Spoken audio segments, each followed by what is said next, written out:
First time in Oklahoma, and as soon as you step outside, you see something in the sky. It's pitch black storm clouds. Right? So you turn over to your friend who lives in Oklahoma. Should we be worried about those storm clouds? He just dismisses it. He doesn't even notice it, right? Instead of worrying about the behemoth of a storm that's rolling in, he's more worried about how much bread to throw on the Thunder winning the championships in Kalshi. So you guys get into the car and you're driving into the town, right? And all of a sudden, I wonder what that siren's for, right? You look up and... What the fuck is that?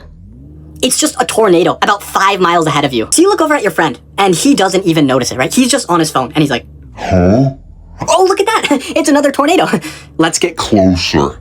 So you're kind of panicking now, right? And your friend's like, oh, don't worry. We have a shelter at our house. Yeah. Are we even going to make it to your house before that thing barrels us, right? So you get about a mile away from the tornado. And he's like, I don't think we're going to make it to the house. Yeah, that's what I thought. So you guys get out and find another shelter, right?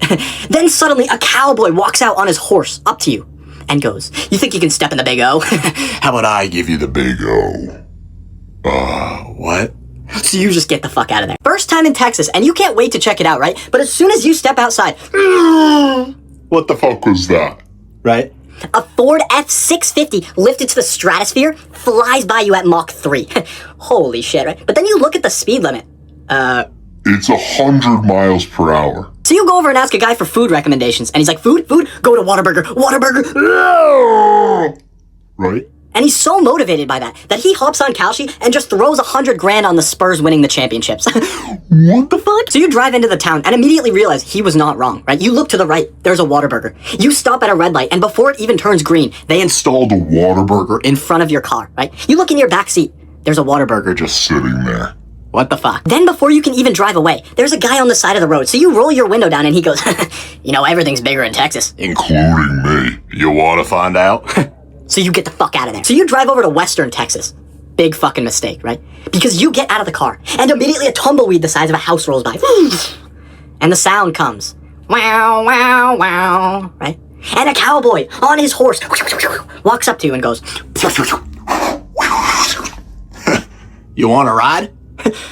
Fuck no. You are not getting a perfect bracket. We, as in me and you, have a higher chance of getting a girlfriend than getting the perfect bracket. There is a 1 in 9.2 quintillion chance that you fill out a perfect bracket. If you filled out a bracket every second since the Big Bang, you would still only be about 5% the way there. The odds are so low that for the first time since 2014, if you fill out a perfect bracket, you can win $1 billion.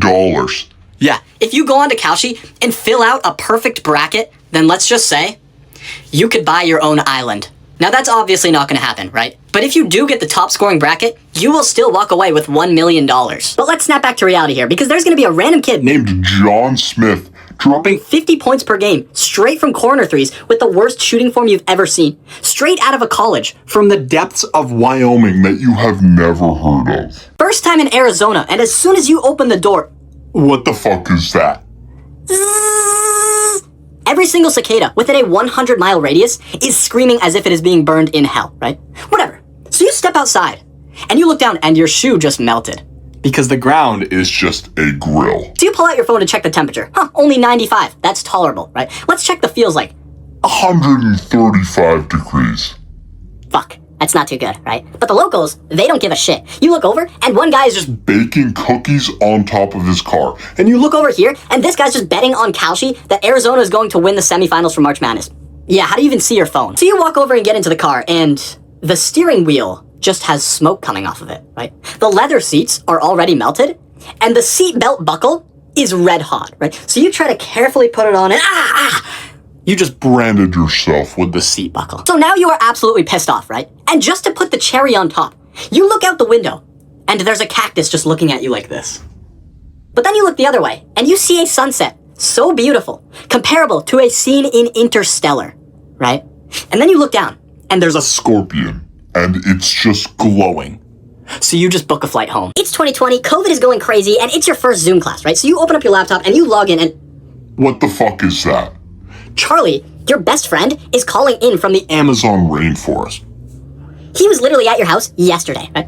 So everyone tries to ignore that. Whatever, right? Teacher starts the class and not 5 seconds in, her voice warps as if she has just been abducted by aliens.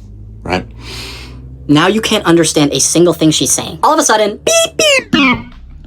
Johnny's smoke detector goes off. Right? You can see it in his little box, right? Behind him, there's just a blazing fire, right? And he raises his hand through the Zoom call to ask to be excused. What the fuck are we doing? So he leaves the class and the teacher continues, right? And she asks you a question. So you go, oh, the answer's 45. The answer's 45. You were muted, right? And she goes, Cam, what's the answer? Cam, the fuck? Fuck.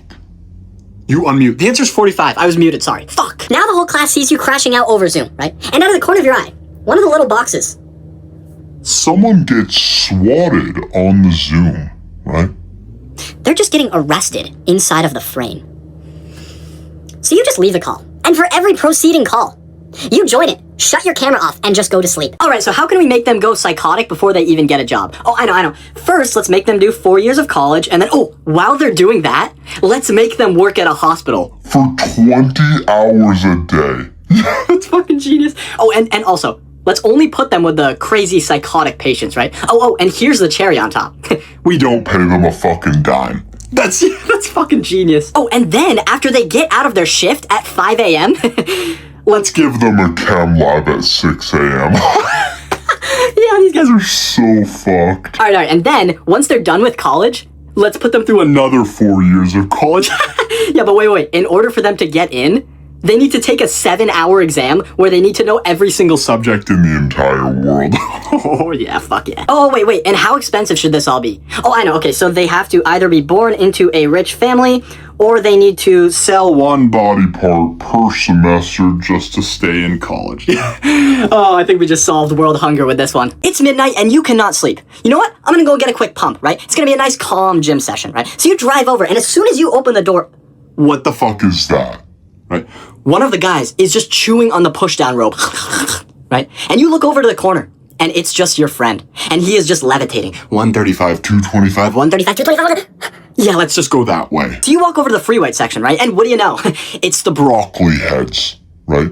10 of them are surrounding one of them on the bench, right? As if they are performing a ritual. And the guy in the middle is just pumping out tens, right? And you accidentally make a little too much noise. And they look at you like this. Right? So you quickly back out of there, right? Now there's not much you can do because the guy over there already chewed the rope in half, right? And your friend is in the corner summoning some weird demon, right? So you go over to the leg machines and then, the worst music known to man comes on over the radio. Chilling on the weekend like usual, watching SpongeBob and Scooby-Dooby-Doo. So you just get the fuck out of there. All right, class, today we're doing acid-base titration. Everyone get with your lab partner. Oh, and Cam, you're late, so you can go with Gunther, right? You look over at Gunther. He has the Bunsen burner in his hand. Hey, teach, you want me to light this thing up? Fuck. Whatever, you walk over to your lab seat and you start setting up the components, and all of a sudden... What the fuck was that? You look to your left. The group next to you just caused a combustion reaction, right? Their beaker exploded. So the teacher grabs them and throws them into the fume hood, right? Now you're still a bit flustered from the explosion that just happened, so you take a sip of your water, and the teacher comes sprinting over. Holy shit, you did not just drink You might die. I need you to take all of your clothes... All of your clothes off and go to the emergency shower. We're literally using water for the titrations. So you sneak by the teacher and go back to your chair, right? And what is Gunther doing? Is he working on the lab? No. He's sniffing the acid, right? He says it smells good. So he drops to the floor. So you now do the lab by yourself, right? You're titrating, it's dripping down, and it's turning a little bit pink, and all of a sudden it just turns pitch black, right? And venom arises out of the beaker. Fuck. So you get the fuck out of there.